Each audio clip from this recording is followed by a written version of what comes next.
Hello dear students, कैसे हैं आप सब। आई होप आप सभी को अच्छे होंगे। तो प्यारे बच्चों, आ चुका है आप सभी के कक्षा 12वीं का जीव विज्ञान का 101% रियल क्वेश्चन पेपर आ गया। आप बोलेंगे ये फेक पेपर है, तो आपको बता दूं ये जो फेक पेपर होता है उसे कंप्यूटर से जाके प्रिंट करा के ले आया जाता है और उसे आप सभी को फेक ओरिजिनल पेपर बता दिया जाता है और आप उस पर भरोसा कर रहे हैं। लेकिन बच्चों, मैं आज आपके लिए फेक पेपर जो सब कोई लाते हैं, मैं उस तरह नहीं हूँ। मैं आप सभी के 101% रियल क्वेश्चन पेपर लेकर आप देख सकते हो बच्चों। आपके जो क्वेश्चन पेपर अभी तक आ रहे होंगे केवल एक पेज में आता है, एक पेज में पूरा ये प्रिंट रहता है बच्चों, ठीक है ना। और ये 4 पेजों के बराबर इक्वल रहता है। ठीक बच्चों, तो चलिए वीडियो स्टार्ट करते हैं। यदि आपको फेक पेपर लग रहा है तो आप वीडियो को यहीं से छोड़कर जा सकते हैं, और जिसको भरोसा है और ट्रस्ट है कि वह ओरिजिनल है तो वही बच्चा है जो है इस वीडियो को अंत तक देखेगा, और वही बच्चा कल के एग्जाम में 70 में 70, जी बच्चों, कल के एग्जाम में 70 में 70 वही बच्चा लेके आने वाला है। तो चलिए बच्चों वीडियो स्टार्ट करते हैं। और इस वीडियो को यदि आप पसंद आए तो प्लीज़ अपने दोस्तों के साथ शेयर करिएगा और चैनल को सब्सक्राइब करके बेल आइकन को जरूर ऑन कर लीजिएगा, ताकि आपको जीव विज्ञान के अलावा आने वाली सभी विषयों का इसी प्रकार से ओरिजिनल पेपर समय से पहले, मतलब पेपर से पहले आप सभी को मिल सके, ताकि आप अपने एग्जाम की तैयारी बहुत ही बेहतर तरीके से कर सके। तो बेल आइकन को जरूर ऑन कर लीजिएगा, ताकि जैसे हम कोई वीडियो अपलोड करते हैं तो उसका नोटिफिकेशन सबसे पहले आपको प्राप्त होगा और आप अपने एग्जाम की तैयारी कर लेंगे। तो चलिए वीडियो स्टार्ट करते हैं बच्चों। तो बच्चों, यहाँ पर मैं आपको सभी क्वेश्चंस भी कराऊंगा और सभी क्वेश्चंस का आप देख सकते हो मैंने सोल्यूशन भी रख लिया है और आपको पूरा सोल्यूशन भी कराते चलूंगा, ठीक है। तो चलिए वीडियो स्टार्ट करते हैं।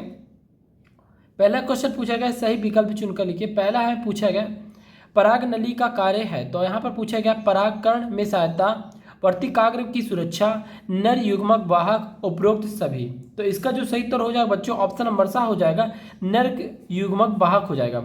और बच्चों बता दूं आपके कितने नंबर बन रहे हैं आप कमेंट में जरूर बताइएगा, कल पेपर देख के आइएगा तो, ठीक है। आप सोचेंगे कि आप पेंसिल का यूज क्यों कर रहे हैं, क्योंकि यह पेपर मुझे शायद वापस भी करना पड़ सकता है, इसीलिए। नेक्स्ट बच्चों, निभाग पाया जाता है, तो बताना है कि निभाग कहाँ पाया जाता है। ऑप्शन है भ्रूणकोश में, बीजांड में, परागनली में या उपरोक्त सभी में। तो आप बताओ कि इसका जो ऑप्शन होगा ऑप्शन नंबर बी, बीजांड में पाया जाता है, ठीक बच्चों। नेक्स्ट है सूरजमुखी में पाया जाता है, तो आप बताओ सूरजमुखी में क्या पाया जाता है। स्वपरागण, पर परागण, उपरोक्त सभी, इनमें से कोई नहीं। तो आप इसका उत्तर लगाओ बच्चों उपरोक्त सभी, मतलब इसमें स्वपरागण और पर परागण दोनों पाया जाता है बच्चों, ठीक है। अगला है बच्चों प्रश्न क्रमांक 4, द्विनिषेचन प्रक्रिया में की खोज किसने किया था। यहाँ पर ऑप्शन दिए नवसीचन, ल्यूवेनहॉक, स्टॉकवर्गर और हॉफमिस्टर। तो आप बताओगे इसका जो सही उत्तर हो जाएगा बच्चों आपका ऑप्शन नंबर आई सही उत्तर हो जाएगा, नवसीचन इसका सही उत्तर हो जाएगा। आगे चलते बच्चे, विकासशील परागकणों को पोषण देता है। ऑप्शन है बाह्य त्वचा से, मध्य चर्म से, टेपिटम से या फिलामेंट से। तो आप जो इसका सही उत्तर लगाओगे बच्चों, आपका जो इसका सही उत्तर होने वाला है आप भी कमेंट करके बताते चलेंगे। इसका सही उत्तर होगा बच्चों टेपिटम होगा, ठीक है। नेक्स्ट बच्चों, गैस्ट्रुला की गुहा कहलाती है, तो आप बताना कि गैस्ट्रुला की गुहा क्या कहलाती है। जिसका ऑप्शन दिया है यहाँ पर ब्लास्टोसील, दूसरा है सीलोम, थर्ड है आर्कोस्टोरम, चौथा है हीमोसील, ठीक है ना। तो इसका जो सही उत्तर हो जाएगा बच्चों आपका आर्कटेरन हो जाएगा, कितना आर्कनटेरन हो जाएगा, ठीक है। नेक्स्ट है भ्रूणी झिल्लियाँ उपलब्ध कराती हैं, तो भ्रूणी झिल्लियाँ कहाँ उपलब्ध कराती हैं, भ्रूण की रक्षा में, भ्रूण का पोषण में, भ्रूण की रक्षा और पोषण में, इनमें से कोई नहीं। तो आप इसका जो उत्तर लगाओ बच्चों भ्रूण की रक्षा एवं और पोषण में, ठीक है। चलिए इसके बाद चलते हैं बच्चे प्रश्न क्रमांक 2 पे, जहाँ पर आपसे पूछा गया रिक्त स्थानों की पूर्ति करिए। तो पहले मैं आपको पूरा रिक्त स्थान बता दूंगा, फिर इसके बाद देखिए यहाँ पर रिक्त स्थान के आंसर हैं, आप यहाँ से इसे नोट कर लीजिएगा, ठीक है। पहले बच्चों अंडोत्सर्ग बिंदी बिंदी नामक हार्मोन प्रेरित होता है, तो कहाँ से प्रेरित होता है, तो आप बताओगे ल्यूटिनाइजिंग हार्मोन। कहाँ से बच्चों, ल्यूटिनाइजिंग हार्मोन, ठीक है ना। चलिए आप लिख लीजिए इसको, ल्यूटिनाइजिंग हार्मोन, ठीक है। चलिए नेक्स्ट बच्चों, शुक्र नलिका को काटकर बंद करना बिंदी बिंदी कहलाता है, तो आप बताओगे शुक्र नलिका को काटकर क्या कहलाता है, तो बंध्यकरण कहलाता है। क्या कहलाता है, बंध्यकरण कहलाता है। चलिए पहले मैं बता देता हूँ, फिर इसके बाद आपको कॉपी पे दे दूंगा, ऐसा पूरा नोट कर लीजिएगा। नेक्स्ट है बच्चों, एमनियोसेंटोसिस में लिंग निर्धारण बिंदी बिंदी गुणसूत्र के निरीक्षण से होता है, तो आप बताओ किसके होता है बच्चों, तो आप इसका सही उत्तर लगा दोगे लिंग के गुणसूत्र से होता है। नेक्स्ट है बच्चों, मनुष्य में वृषण बिंदी बिंदी स्थित होता है, तो आपको बताना है कि मनुष्य में वृषण कहाँ पर स्थित होता है, तो आप बताओगे कि शीशन के आधार से दाएं और बाएं में चिपका होता है, ठीक है। अगला बच्चों, अनुवांशिक के जनक हैं, तो आप बताओगे अनुवांशिक के जनक कौन है? तो ये सभी को जानते होंगे कि अनुवांशिक के जनक ग्रेगर जॉन मेंडल जी हैं। नेक्स्ट है, गुणसूत्र बिंदी बिंदी के वाहक होते हैं, तो आप बताओगे गुणसूत्र जो किसके वाहक होते हैं? तो आप बताओगे अनुवांशिक के वाहक होते हैं। अगला बच्चों, बिंदी बिंदी ने मटर के पौधों पर 7 वर्ष तक संकरण का प्रयोग किया, तो किन्होंने किया था? आप बताओगे ग्रेगर जॉन मेंडल ने। ठीक है, चलिए अब इसका उत्तर आप सभी को लिख लीजिएगा। ठीक है, तो पहले का हो जाएगा ल्यूटिनाइजिंग हार्मोन हो जाएगा, दूसरा का हो जाएगा बंध्यकरण हो जाएगा, थर्ड का हो जाएगा लिंग हो जाएगा, फोर्थ का हो जाएगा सीसन के आधार से दाएं बाएं में चिपके होते हैं, पांचवें में हो जाएगा ग्रेगर मेंडल हो जाएगा, छठवें में हो जाएगा अनुवांशिकता और सातवें में हो जाएगा ग्रेगर मेंडल। ठीक है प्यारे बच्चों, चलिए इसके हम आगे चलते हैं प्रश्न क्रमांक 3 पे, जहां पर आपसे बोला गया सही जोड़ी बनाकर की, जहां पर दो पक्ष है खंड आ और खंड बा। तो चलिए हम यहाँ पर इसका मिलान करते हैं कि कौन से इसका सही उत्तर होगा। तो जो ऑप्शन नंबर फर्स्ट है डाउन सिंड्रोम, तो डाउन सिंड्रोम का हो जाएगा आपका बच्चों फोर्थ हो जाएगा 21वें गुणसूत्र में लिंग गुणसूत्र, ये हो जाएगा पहला, इसे नोट कर लेंगे। दूसरा टर्नर सिंड्रोम, तो टर्नर सिंड्रोम का क्या होगा बच्चों आपको बताना, तो टर्नर सिंड्रोम का हो जाएगा बच्चों 21वें गुणसूत्र में गुणसूत्र का अभाव। ठीक है, तो आप इसे दूसरा टिक कर लेंगे। ठीक है, नेक्स्ट है थैलेसीमिया, तो थैलेसीमिया क्या होता है बच्चों? ये एक रक्त का विकार होता है, तो आप इसे इसका आंसर लगा दो, थर्ड ये हो जाएगा आपका। ठीक है, फोर्थ में आता है एक्रोसोम, तो आप बताना है कि एक्रोसोम किसका होगा, तो आप इसका जो सही उत्तर लगाओ बच्चों, एक्रोसोम होता है गुणसूत्रों में ये होता है, तो ये हो जाएगा फोर्थ हो जाएगा आपका। ठीक है, चलिए आगे प्यारे बच्चों, कोरोना रेडिएटा क्या होता है? तो आप बताओ कि कोरोना रेडिएटा क्या होता है? तो आप बताओगे कि जो कोरोना रेडिएटा होता है आपका ऑप्शन नंबर 6 7 हो जाएगा, पॉजिस्ट्रॉन हो जाएगा। ऑप्शन नंबर 5 इसे नोट कर लेंगे। नेक्स्ट है बच्चों, कार्पस लूटियम किसे कहते हैं? तो आप बताओ कि कार्पस लूटियम होता है ये अंड का विकार होता है। ठीक है ना, तो ये छठवां हो जाएगा बच्चों। अगला है प्रसाव, तो आप प्रसाव को क्या कहेंगे? प्रसाव का आपको कहेंगे रिलैक्सेशन कहेंगे, रिलैक्सिंग कहेंगे। ठीक है, तो ये आपका 7 का उत्तर हो जाएगा। अगला बच्चों चलते हैं प्रश्न क्रमांक 4 में। प्रश्न क्रमांक 4 में आपसे बोला गया है एक वाक्य में उत्तर दीजिए।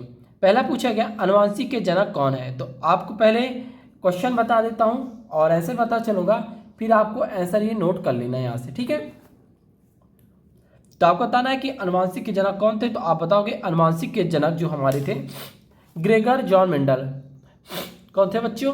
ग्रेगर जॉन मेंडल थे। ठीक है, अगला है GIFT का पूरा नाम लिखिए, तो आपको GIFT का पूरा नाम लिखना है जाइगोट इंट्रा फैलोपियन ट्रांसफर। ठीक है ना, चलिए अगला है STD का नाम लिखिए जो संदूषित रक्त में संचारित होते हैं, तो आप लिखोगे बच्चों एड्स और हेपेटाइटिस सी। क्या लिखो बच्चों? एड्स और हेपेटाइटिस सी इसका उत्तर हो जाएगा। ठीक है, अगला बच्चों प्रश्न क्रमांक 4 हो जाएगा, किसी इकाई क्षेत्रफल में पाई जाने वाली मानव संख्या क्या कहलाती है? तो आप बताओ कि मानव संख्या क्या कहलाती है, तो आप इसे सिंपल से लिख सकते हो जनसंख्या घनत्व कहलाती है। ठीक है ना, तो यहाँ से आप नोट करेंगे जनसंख्या घनत्व कहलाती है। ठीक है, अगला बच्चों गुणसूत्र को कोशिका विभाजन के समय धागे के रूप में किसने देखा था? तो आप बताओगे गुणसूत्र को कोशिका विभाजन के समय धागे के रूप में हमारे जो एक वैज्ञानिक थे जिनका नाम था वाल्टर फ्लेमिंग ने देखा था।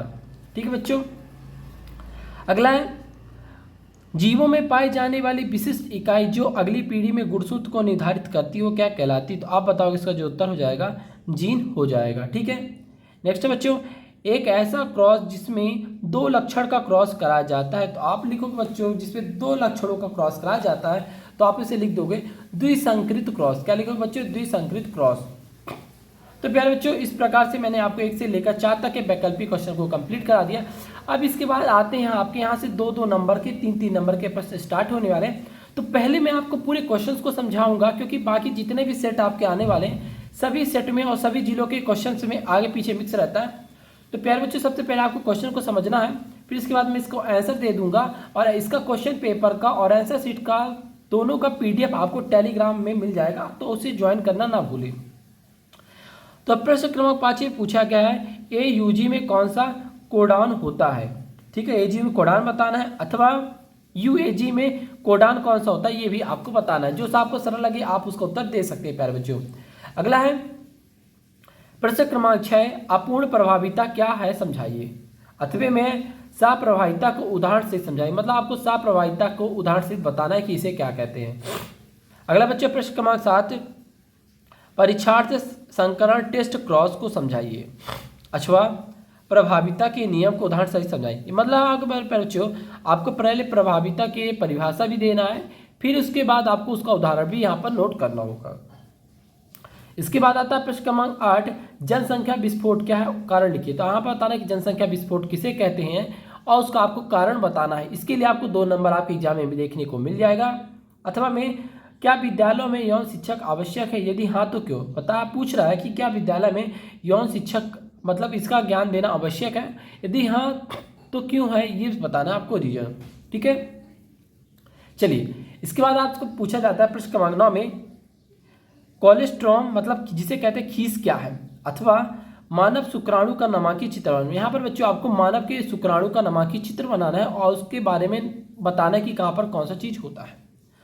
इसके बाद आता है बच्चों प्रश्न क्रमांक 10, जिसे पूछा गया मानव में वृषण उदर गुहा के बाहर क्यों स्थित होता है। तो आपको बताना है कि मानव में जो वृषण होता है वह किस कारण से बाहर स्थित होता है। तो आपको पता होगा कि मानव की बॉडी का टेम्परेचर होता है 37 डिग्री सेल्सियस और वृषण में आपको जो स्पर्म बनते हैं उसको बनने के लिए आपको मतलब सुरक्षित रहने के लिए 37 मतलब 2 डिग्री सेल्सियस कम मतलब 35 डिग्री सेल्सियस की आवश्यकता होती है, इसीलिए वो बाहर स्थित होते हैं। अच्छा पूछा गया मनुष्य में कर्पस लुटियम का निर्धारण एवं कार्य मतलब मनुष्य में कर्पस लुटियम का निर्माण कैसे होता है और इसका आपको यहाँ पर कार्य भी बताना है यार बच्चों। ठीक है, अगला है प्रश्न क्रमांक 11, स्वपरागण क्या है, स्वपरागण के लाभ लिखिए। अथवा स्वपरागण किसे कहते हैं, पर परागण के लाभ लिखिए। मतलब बच्चों यहाँ पर आपको पर परागण की परिभाषा बता देनी है और यहाँ पर आपको पर परागण के लाभ भी बता देने हैं। अथवा स्वप्न बंधता क्या है मतलब स्वप्न आना क्या है कहलाता है। अथवा में बहुभूणता क्या है आपको बताना है।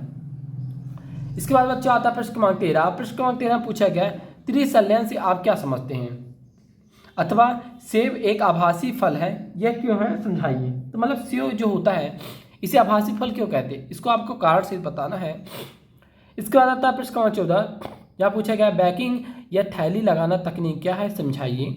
अथवा एक प्ररूपी बीजाणु का नामांकित चित्र मतलब आपको प्ररूपी बीजाणु का नामांकित चित्र यहाँ पर बनाकर बताना होगा बच्चों। ठीक है, चलिए इसके बाद आता है बच्चों आपका प्रश्न क्रमांक 15। यहाँ पूछा गया है लघु बीजाणु ध्वनि एवं गुरु बीजाणु ध्वनि में क्या अंतर होता है। अथवा अंड जनन क्या है, इसको रेखाचित्र के माध्यम से समझाइए।